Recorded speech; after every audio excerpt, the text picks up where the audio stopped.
juntos mais uma vez para o nosso estudo em grupo. Estamos estudando o livro Libertação, de Chico Xavier e André Luiz, que nos fala sobre a vida no mundo espiritual. Nós vamos ver hoje o capítulo 17, Assistência Fraternal. No segundo dia de serviço espiritual definitivo, na tarefa de socorro a Margarida, nossa movimentação aureolava-se de sublime entusiasmo no santuário doméstico, que novamente se revestia das doces claridades da paz. A casa transformou-se. Desde a véspera, Saldanha e Leôncio eram os primeiros a pedir instruções de trabalho. Teimavam em dizer que os adversários do bem voltariam à carga, conheciam a crueldade dos ex-companheiros, e porque muitos apaniguados de Gregório viriam fiscalizar a normalidade do processo alienatório da esposa de Gabriel, Gúbio começou por traçar expressivas fronteiras ao redor da casa, mantidas dali em diante sob a responsabilidade dos colaboradores de Sidônio, que Sidônio nos cedera por gentileza. Vocês lembram, né? Aqueles 12 espíritos que vieram ajudar. Enquanto aprestávamos à defensiva, o jovem casal louvava a alegria que lhes retornara aos corações. Margarida sentia-se leve, bem disposta, rendia graças ao Eterno pelo milagre com que fora contemplada. O esposo formulava 1000 promessas de trabalho espiritual, com o júbilo do neófito embriagado de sublime esperança. De nosso lado, porém, as responsabilidades passaram a crescer. Atendendo às determinações de Gúbio, Saldanha dirigiu-se ao interior da casa e trouxe, por influência indireta, velha serva encarnada, que espanou móveis, bruniu adornos e abriu as janelas, dando passagem a vastas correntes de ar fresco. O prédio como que se reconciliava com a harmonia. As medidas referentes à limpeza prosseguiam adiantadas, quando vozes ásperas se fizeram ouvir, partidas da via pública. Elementos da falange gregoriana gritavam por Saldanha, que compareceu, junto de nós, desapontado e algo aflito. Nosso instrutor paternalmente lhe recomendou: vai, meu amigo, e mostra-lhes um novo rumo. Tem coragem. E resiste ao venenoso fluido da cólera. Usa a serenidade e a delicadeza. Saldanha estampou na fisionomia perceptível gesto de reconhecimento e avançou na direção dos recém-chegados. Uma das entidades de horrível semblante, de mãos à cintura, gritou-lhe irreverente: então, o que houve aqui? Traindo o comando? O interpelado, que os últimos sucessos haviam alterado profundamente, respondeu humilde, mas firme: meus compromissos foram assumidos com a própria consciência e acredito dispor do direito de escolher a minha rota. Ah, disse o outro sarcástico, tens agora o direito? Veremos. E tentando insinuar-se de maneira direta, clamou: deixa-me entrar. Não posso, esclareceu o ex-perseguidor. A casa segue noutra direção. O interlocutor lançou-lhe um olhar de revolta insofreável e indagou estentórico: que tens na cabeça? No lugar próprio. Não temes, porventura, as consequências do gesto impensado? Nada tenho que me penitenciar. O visitante fez cara tonha de irritação extrema e aduziu: Gregório saberá. E retirou-se acompanhado pelos demais. Transcorridos alguns instantes, outros elementos assomaram à entrada, assustadiços e insolentes, com a repetição dos mesmos quadros. Em breve, cenas diversas passaram a desdobrar-se. Gúbio colocou sinais luminosos nas janelas, indicando a nova posição daquele abrigo doméstico. Olha que interessante, abrigo, viu só? Opondo-se às marchas de sombra que provinham dali, e naturalmente atraídos por eles, espíritos sofredores e perseguidos, mas bem intencionados, apareceram em grande número. A primeira entidade a aproximar-se foi uma senhora que se ajoelhou à entrada suplicando: benfeitores de cima, que nos congregaste nesta casa em serviço de luz, livrei-me da aflição, piedade, piedade. O nosso instrutor atendeu-a imediatamente, permitindo-lhe a passagem. E no pátio ao lado, contou em pranto que se mantinha há muito tempo num edifício próximo, segregada por verdugos impassíveis que lhe exploravam antigas disposições mórbidas para o vício. Achava-se, porém, cansada do erro e suspirava por mudança benéfica. Penitenciava-se, pretendia outra vida, outro rumo, implorava asilo e socorro. O orientador consolou-a, bondoso, prometeu-lhe amparo. Logo após surgiram 2 velhos, rogando pousada. Ambos haviam desencarnado em extrema indigência, num hospital. Revelavam-se possuídos de imenso terror. Não se conformavam com a morte. Temiam o desconhecido, mendigavam elucidações, pareciam de verdadeira loucura. Tudo isso graças a um anúncio luminoso que o Gúbio pôs na porta. Olha só que interessante. Curiosa dama compareceu pedindo providências contra espíritos pervertidos e perturbadores que, em grande bloco, lhe não permitiam aproximar-se do filho, instigando-o à embriaguez. Outra veio solicitar recursos contra os maus pensamentos de um espírito vingativo que não lhe dava ensejo à oração. A corrente dos pedintes, contudo, não ficou aí. Tive a ideia de que a missão de Gúbio se convertera de repente numa avançada instituição de pronto-socorro espiritual. Veja só, que incrível.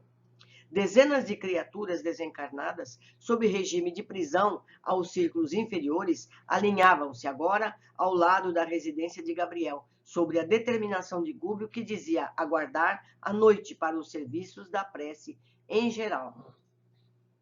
Veja só. Antes, porém, que o dia expirasse, começaram a surgir vários elementos da falange de Gregório, afirmando-se dispostos à renovação de caminho. Até o pessoal do Gregório vindo. Procediam da própria colônia que visitávamos, e um deles, com grande assombro para mim, foi claro na enunciação dos propósitos de que se achava inspirado. Salve-me dos juízes cruéis, suplicou emocionado pela inflexão de voz. Não posso mais, não suporto por mais tempo as atrocidades que sou constrangido a praticar. Soube que o próprio Saldanha se transformou.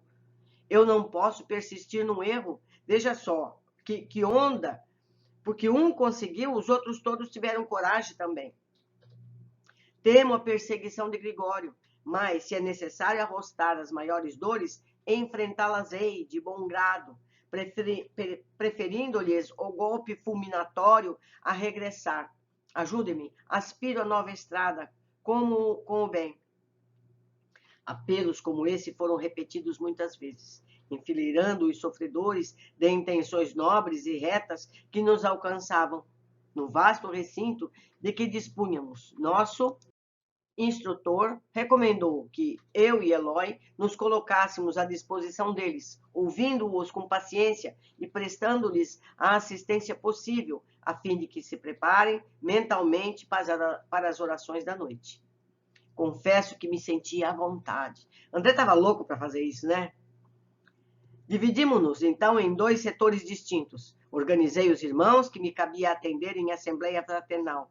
Contudo, em vista de os necessitados continuarem chegando, de espaço a espaço, era imperioso abrir novos lugares no extenso grupo de ouvintes. Muitas entidades em desequilíbrio, lá fora, reclamavam acesso, pronunciando rogativas comovedoras. Todavia, o nosso orientador aconselhara fosse a entrada privativa dos espíritos que se mostraram conscientes das próprias necessidades. Nós vimos lá nos umbrais, né? Muitos clamam, mas nem todos são verdadeiros. De há muito aprendera que uma dor maior sempre consola uma dor menor. Ele limitava-me a pronunciar frases curtas para que os infelizes ali congregados encontrassem reconforto uns com os outros, sem necessidade de doutrinação de minha parte. Conduzindo-me desse modo, pedi a uma das irmãs presentes, em deploráveis condições perispiríticas, expor-nos, por gentileza, a experiência de que for objeto. A infortunada concentrou a atenção de todos, em virtude das feridas extensas que mostrava no semblante agora erguido. Ai de mim, começou penosamente, ai de mim, a quem a paixão cegou e venceu, transportando-me ao suicídio. Mãe de 2 filhos, não suportei a solidão que o mundo me impusera com a morte de meu marido tuberculoso. Cerrei os olhos ao campo de obrigações que me convidavam ao entendimento e sufoquei as reflexões ante o futuro que se avizinhava. Olvidei o lar, os filhos, os compromissos assumidos e precipitei-me no vale fundo de sofrimentos inenarráveis. Há 15 anos, precisamente, vagueio sem pouso, a feição da ave imprevidente que aniquilasse o ninho. Leviana que fui, quando me vi só e aparentemente desamparada, entreguei meus pobres filhos a parentes caridosos e sorvi louca o veneno que me desintegraria o corpo menosprezado. Supunha reencontrar o esposo querido ou chafurdar-me no abismo da inexistência. Toda a vida, nenhuma realização, nem outra me surpreenderam o coração. Despertei sob denso nevoeiro de lama e cinza, e debalde clamei socorro à face dos padecimentos que me asfixiavam. Coberta de chagas, qual se o tóxico letal me atingisse os mais finos tecidos da alma, gritei sem destino certo. A essa altura, porque a emotividade lhe interceptasse a voz, interferi perguntando de modo a fixar o ensinamento. E não conseguiu retornar ao santuário doméstico? Ah, sim, fui até lá, informou a interpelada, tentando dominar-se, mas para acentuar minha angústia, o toque de meu carinho dos filhos amados, que confiara aos parentes próximos, provocava-me aflição e enfermidade. As irradiações de minha dor lhes alcançavam os corpos tenros, envenenando-lhes a carne delicada, através da respiração. Olhe que aprendizado aqui. Eu deveria ter marcado de amarelo aqui. A aproximação dela nessas condições psíquicas aos filhos, a respiração mútua intoxicava as crianças. Quando compreendi que a minha presença lhes inoculava pavoroso vírus fluídico, deles fugi aterrada. É preferível suportar o castigo de minha própria consciência, isolada e sem rumo, que infligir-lhe sofrimento sem causa. Ao menos não foi tão egoísta. Experimentei medo e horror de mim mesma. Desde então, perambulo sem consolo e sem norte. É por isso que venho até aqui implorando alívio e segurança. Estou cansada e vencida. Convença-se de que receberá os recursos que pleiteia por intermédio da prece, esclareci, prometendo-lhe a colaboração eficiente de Gúbio. A pobrezinha sentou-se mais calma e, reparando que um dos irmãos presentes buscava salientar-se no intuito de relatar-nos a experiência de que era vítima, roguei atenção em torno das palavras que pronunciaria. Fitei o vigilante e notei-lhe o singular brilho dos olhos. Parecia alucinado, abatido, com a expressão típica de loucura cronificada. Falou aflito. Permita-me indagar? Perfeitamente, respondi surpreso. Que é o pensamento? Olha só a pergunta. Não aguardava a pergunta que me era desfechada, mas centralizando a minha capacidade receptiva no propósito de responder com acerto, elucidei como pude. O pensamento é, sem dúvida, força criadora de nossa própria alma, e por isso mesmo é a continuação de nós mesmos. Através dele, atuamos no meio em que vivemos e agimos, estabelecendo o padrão de nossa influência no bem ou no mal. Ah, fez o estranho cavalheiro, um tanto atormentado, a explicação significa que as nossas ideias exteriorizadas criam imagens tão vivas quanto desejamos? Indiscutivelmente, respondeu André. Que fazer então para destruir nossas próprias obras quando interferimos erroneamente na vida mental dos outros? Olha a pergunta que ele está fazendo, que coisa incrível. Auxilia-nos a apreciar seu caso, contando-nos alguma coisa de sua experiência, pedi com interesse fraternal. O interlocutor, provavelmente tocado pelo tom da minha solicitação afetuosa, expôs a perturbação que divagara no íntimo, com frases incisivas, quentes de sinceridade e dor. Fui homem de letras, mas nunca me interessei pelo lado sério da vida. Cultivava o xiste malicioso e com ele o gosto da volúpia, estendendo minhas criações à mocidade dos meus dias. Não consegui posição de evidência nos galarins da fama. Entretanto, mais que eu poderia imaginar, impressionei destrutivamente muitas mentalidades juvenis, arrastando-as a perigosos pensamentos. Depois do meu decesso, da minha morte, sou incessantemente procurado pelas vítimas de minhas insinuações sutis, que não me deixam em paz. E enquanto isso ocorre, outras entidades me buscam, formulando ordens e propostas referentes às ações indignas que não posso aceitar. Compreendi que me achava em ligação, desde a existência terrestre, com a enorme quadrilha de espíritos perversos e galhofeiros que me tomavam por aparelho invigilante de suas manifestações indesejáveis. No fundo, eu mantinha por mim mesmo, no próprio espírito, suficiente material de leviandade e malícia que eles exploraram largamente, adicionando aos meus erros os erros maiores que intentariam debalde a praticar, sem meu concurso ativo. Acontece, porém, que abrindo meus olhos à verdade, na esfera em que hoje respiramos, em vão busco adaptar-me a processos mais nobres da vida, quando não sou atribulado por mulheres e homens que se afirmam prejudicados pelas ideias que lhes infundi. Olha só, na romagem carnal. Certas formas estranhas me apoquentam o mundo interior, como se vivessem incrustadas na minha própria imaginação. Assemelham-se a personagens autônomas, se bem que sejam visíveis tão somente aos meus olhos. Falam, gesticulam, acusam-me, riem-se de mim. Reconheço-as sem dificuldade. São imagens vivas de tudo o que o meu pensamento e a minha mão de escritor criaram para anestesiar a dignidade dos meus semelhantes. Tá vendo como é sério? Investem contra mim, apupam-me e vergastam-me o brio como se fossem filhos rebelados contra um pai criminoso. Tenho vivido ao léu qual alienado mental, que ninguém compreende. Como entender, porém, os pesadelos que me possuem? Somos o domicílio vivo dos pensamentos que geramos, ou as nossas ideias são pontos de apoio e manifestação dos espíritos bons ou maus que sintonizam conosco? Isso é uma verdadeira aula de pensamento. Havia nos ouvintes significativa expectação. Não obstante, a calma reinante. O infeliz deixou de falar, titubeante, demonstrava-se atormentado por energias estranhas ao próprio campo íntimo, palermado e trêmulo à nossa vista. Fitou em mim os olhos esgazeados de esquisito terror e, correndo aos meus braços, bradou: Ei-lo, ei-lo que chega por dentro de mim. É uma das minhas personagens da literatura fecínea.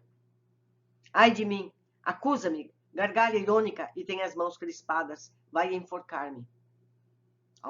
Alçando a destra à garganta, denunciava aflito: serei assassinado, socorro, socorro. Os demais companheiros, perturbados e sofredores ali presentes, alarmaram-se desditosos. Houve quem tentasse fugir, mas com uma frase apenas sustei o tumulto que se iniciava. O pobre beletrista desencarnado contorcia-se em meus braços, sem que eu pudesse socorrer-lhe a mente transviada e ferida. Cautelosamente enviei um emissário a Gúbio, que compareceu em alguns segundos. Examinou o caso e pediu a presença de Leôncio, o ex-hipnotizador de Margarida. Já vai trabalhar no bem. À frente do recém-chegado, indicou-lhe o doente em crise e falou peremptório, mas bondoso: opera aliviando. Eu? Falou o convertido, semi-apalermado, merecerei a graça de transmitir alívio? Gúbio, no entanto, obtemperou sem hesitar. Serviço construtivo e atividade destrutiva constitui problema de direção. A força é a mesma. A corrente líquida, devastadora, que derruba a mata, pode sustentar uma usina de força edificante. Em verdade, meu amigo, todos somos devedores enquanto nos situamos nas linhas do mal. É imperioso reconhecer, contudo, que o bem é nossa porta redentora. O maior criminoso pode abreviar longos anos de pena, entregando-se ao resgate próprio, através do serviço benéfico aos semelhantes. Dissipando-lhe as dúvidas, acentuou com inflexão de ternura: começa hoje, aqui e agora, com o Cristo, em tua determinação de ajudar, esconde-se a solução do segredo da felicidade própria. Leôncio não mais vacilou. Magnetizou o enfermo dementado, que poucos minutos depois silenciou em profundo repouso. Desde esse instante, o ex-perseguidor não mais se abandonou das experiências do dia, desempenhando as funções de excelente companheiro. A Assembleia, porém, crescia de hora a hora. Entidades de boa intenção buscavam-nos, sequiosas de paz e esclarecimento. Mas, francamente, doía-me observar tanta ignorância além da morte no corpo. Não é? Na maior parte dos presentes, não surgia um mais leve traço de compreensão da espiritualidade. Raciocínios e sentimentos jaziam presos ao chão terrestre, vinculados a interesses e paixões, angústias e desencantos. E nosso orientador fora categórico nas últimas informações que transmitira. A noite próxima assinalar-nos-ia o término da permanência junto ao lar de Margarida, e cabia nos preparar quantos nos buscavam, famintos de conhecimento santificante, para os serviços de oração que ele pretendia realizar. Não convia comparecesse desprevenidos de avisos salutares e oportunos acerca das obrigações e esperanças que lhes competiam desenvolver. Em razão disso, interferi nas conversações, disseminando os esclarecimentos de que podia dispor. Veja só que limpeza eles fizeram nessa região do Rio de Janeiro. Pela minha conta, já são milhares. Ao entardecer, a conformação e o contentamento reinavam em todos os rostos. Nosso instrutor prometera conduzir os companheiros de boa vontade à esfera mais elevada, garantindo-lhes a passagem para a condição superior, e doce júbilo transparecia de todos os olhares. Na exaltação da fé e confiança que nos dominavam, simpática senhora pediu-me permissão para cantar um hino evangélico, ao que anuí, prazeroso, e era de ver a beleza da melodia desferida em notas de maravilhoso encantamento. Alegre e reconfortado pela expressão do serviço que nos fora conferido, tinha meus olhos nublados de pranto, quando, aos últimos versos do Cântico de Esperança, jovem dama de triste fisionomia avançou para mim e disse em voz súplice: meu amigo, de hoje em diante adotarei novo rumo. Sinto neste cenáculo de fraternidade que o mal nos afundará invariavelmente nas trevas. Fixou os olhos lacrimosos nos meus e rogou, depois de comovente intervalo: promete-me, porém, a bênção do ouvido na esfera do recomeço. Olha o que ela pediu. Aqui vai explicar o que é esfera de recomeço. Nos círculos mais próximos da experiência humana, esfera do recomeço significa reencarnação. Então, ela já sabia que se ela reencarnasse, ela ia esquecer tudo isso que ela estava passando, ao menos temporariamente. Fui mãe de 2 filhinhos, tão belos e tão puros como 2 estrelas, mas a morte me arrebatou muito cedo do lar. Mas não foi a morte o único algoz que me feriu. Desapiedado, meu marido, em 6 meses, esqueceu as promessas de muitos anos e entregou-me os 2 anjos à madrasta, sem entranhas, que cruelmente os amesquinha. Há 20 meses luto contra ela, tomada de incoercível revolta. Todavia estou entediada do ódio que me constrange o coração. Preciso renovar-me para o bem, a fim de ser mais útil. Entretanto, meu amigo, tenho sede de esquecimento. Ajuda-me por piedade, prende-me em algum lugar onde as minhas recordações amargas possam tranquilamente morrer. Não me deixes por mais tempo entregue aos caprichos que me arrastam. E quantas pessoas encarnadas queriam saber do seu passado? É melhor não, é melhor não. Minha inclinação ao bem é insignificante réstia de luz no seio da noite do mal que me envolve. Compadece-te e ajuda-me. Não sei amar ainda sem o ciúme violento e aviltante. Entretanto, não ignoro que o Mestre Divino se entregou à cruz em extrema renúncia. Não permitas que as minhas elevadas aspirações desta hora venham a perecer. As rogativas e lágrimas daquela mulher acordaram-me a lembrança viva do próprio passado. Eu também sofrera intensamente para desvencilhar-me dos laços inferiores da carne. Sensibilizado, nela enxerguei uma irmã pelo coração e que me cumpria esclarecer e amparar. Abracei-a comovido, como se fizesse a uma filha, chorando por minha vez, e refletindo nas dificuldades de quantos empreende a reveladora viagem da morte sem bases de verdadeiro amor e de legítimo entendimento nos corações que permanecem à retaguarda. Exclamei: sim, farei tudo quanto estiver às minhas forças para auxiliar-te. Fixa-te em Jesus, e doce esquecimento do perturbado corpo terrestre te balsamizará o espírito, preparando-te para voo às torres celestes. Serei teu amigo e desvelado irmão. E abraçou-me, confiante, como criancinha quando se sente segura e feliz. Gente, quanto progresso, quanto progresso! Era para salvar o Gregório e a Margarida. Olha quantas vezes isso se multiplicou. Vamos ver aqui as observações. Gúbio transformou a casa que antes era abrigo de obsessores em reduto de socorro. Gúbio colocou sinais luminosos nas janelas, indicando a nova posição daquele abrigo doméstico, opondo-se às manchas de sombra que proviam dali, e naturalmente atraídos por eles, espíritos sofredores e perseguidos, mas bem intencionados, apareceram em grande número. 2. Eram tantos os que acorreram ao improvisado posto de socorro que Gúbio escalou André e Eloy para ajudar nos atendimentos. Diz André: há muito pretendera que uma dor maior sempre consola uma dor menor. Então fez que cada um contasse ao grupo de desventurados suas dores, de modo que compartilhassem experiências. Porque a gente sempre acha que a dor da gente é maior que a dos outros. Então a gente precisa tomar conhecimento da dor dos outros para poder se colocar, não é verdade? 3. O socorro, que a princípio era para Gregório e Margarida, se estendeu além do imaginado. Antes, porém, que o dia expirasse, começaram a surgir vários elementos da falange de Gregório, afirmando-se dispostos à renovação de caminho. Isso é fantástico, não é verdade?